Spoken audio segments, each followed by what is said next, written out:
Hi boys and girls, my name is Mrs. Shelton and I'm going to be your art teacher this year. I know things are a little bit different this year and we're going to be learning from home instead of in our school setting. We're going to start this week by setting up our art space. Now, since we're not in our regular classroom, we're going to be setting up a space at home.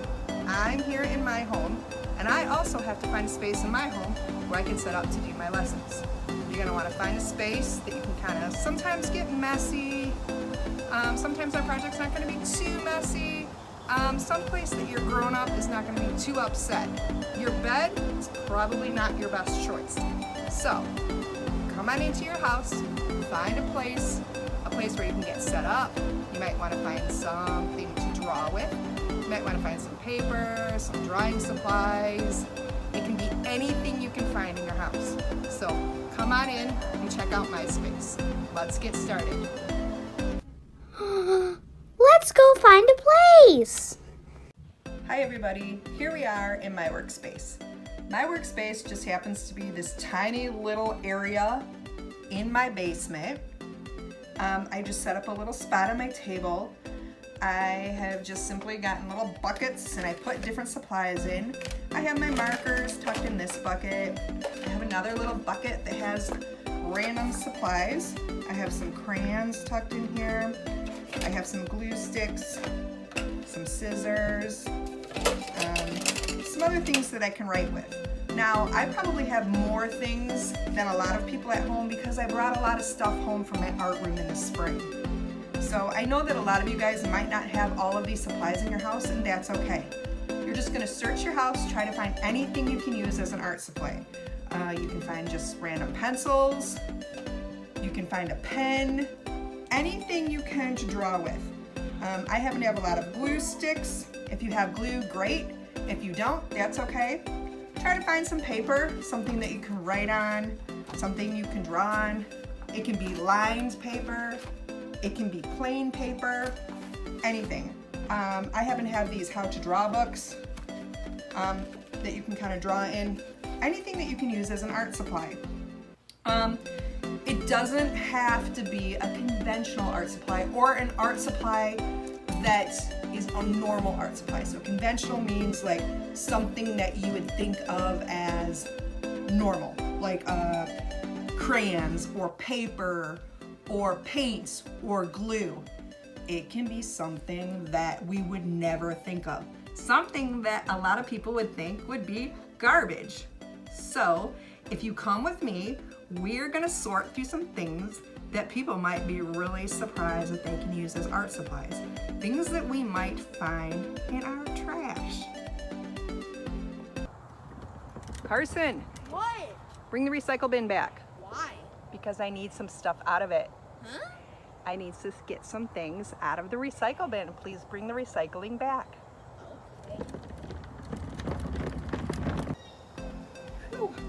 Thank goodness I saved all this stuff from a recycle bin. So Carson brought the recycle bin back and I got everything out of it. But before you start digging things out of the recycle bin, you want to make sure things are cleaned and washed off. Luckily, before we put things in our recycle bin, we wash them and clean them out. But if you get things out of your recycle bin, make sure you just rinse them off and clean them and make sure you wash your hands. So I saved this little bin out. I saved some cardboard boxes out. These are some of my favorites because you can use these for tracers so that you can trace circles. This is just a top from some cheese. I have all kinds of cool stuff. Toilet paper rolls. I have another little container. This has some cottage cheese in it. I have some cardboard. More tops. These are really cool. This is a top from Gatorade. You can use these for tracing. You can use these to make all kinds of really fun stuff. So what I want you guys to do over the next couple weeks is you're gonna start collecting recycled things. Things that people would think were trash, okay? Because, if you were in my class at Perry, I always asked for these because you can put water in these for painting. You can put glue in these. You can use these for all types of things. And you can also, watch, you can flip this over and now you can use this as a circle tracer. So if you have all of these kinds of things, you don't have to go out and buy these. These are simply things that you reuse or recycle. Things that you find in your trash or things that you find in your recycle bin. Now, I have something like this in my house where I can just put all of this stuff in. I save this.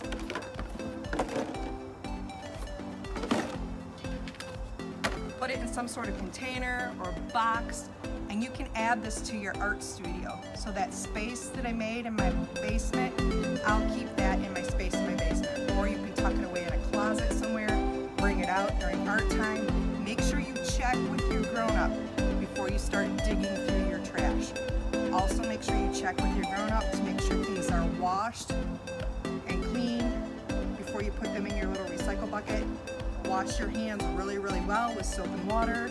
Use some sanitizer if you have it, and keep your hands clean after you go through your recycle bin.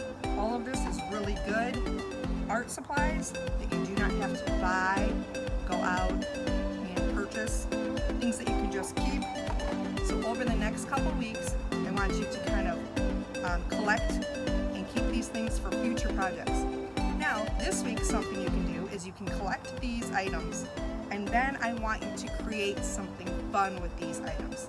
I will show you some examples of some things that you can create with these items that you find this week.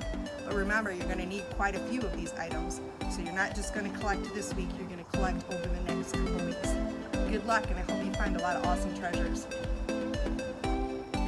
Okay, we talked about things that we were going to make with our recycled finds, and here are some examples of some projects. With this one, we took the top and we flipped it over. We used caps for nose, two caps for eyes, a cap for nose. We cut out a piece of a cardboard box for the mouth, a mac and cheese top for a hat, put it together and kind of made this silly face. And on the underneath of this is just in the back of the mac and cheese box, and we just glued it on there as a background so that you could pick it up like this and it all stays together. On this one here, we kind of made this, I really love Starbucks coffee, so we used this Starbucks box, and I cut the face, the logo, out of the Starbucks box, and I put it on here, and I kind of made this Starbucks winged, it kind of looks like an angel or a butterfly, and I cut out this was part of a party hat that we had that was in our recycle bin. You can see right here, it was from Carson's birthday party, and Carson is my son, by the way, and he's been in my video. And I cut this apart, and I made the wings, and I made her a little crown. Right here, this part is a, I don't want to take it apart, but this part is a pudding cup, and the body down here is a toilet paper roll, and it made this little, and this is actually a butter container. Let me show you up. Sorry, I'm bumping. In my container here is, here it is. It was a top off of a butter container, and I just cut out the top and I made her a little dress. And it was silver, so it kind of made it glittery, which was pretty cool. So now what I want to see you guys do is I want to see you guys get as creative as you can and make a couple creations like this. And all of this stuff was made everything was made out of the items that were in my recycle bin. So good luck, and can't wait to see your creations.